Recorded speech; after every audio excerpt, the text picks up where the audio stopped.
Lola, anong ginagawa niyo dito? Hindi ako sasama sa inyo. Umalis na kayo. Ikaw naman. Kayo lang tayo nagkita.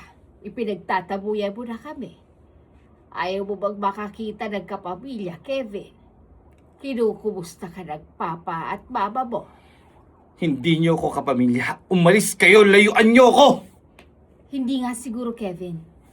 Kasi ang magkapamilya nagmamahalan, nagbibigayan at higit sa lahat, pinoprotektahan ng isa't isa, lalong hindi sinasaktan. Hindi ba, Carol? Opo. Saan mo dinala ang mga titulo ng lupa ng papa mo, Kevin?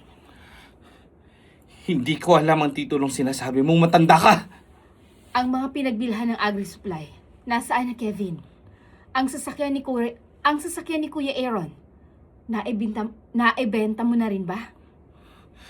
Tama na! Hindi ko alam ang mga sinasabi niyo. Tigilan niyo ako! Kevin, anong tigilan ang sinasabi mo? Hindi pa nga sila kumikibo. Kapapasok pa lang namin. Ha? Ano na bang sinasabi? Ha? Ano bang mga sinabi ko, ha? Ba yan? Ha? Ano bang mga sinabi ko? Sa dami ng sinabi mo, wala kang natandaan?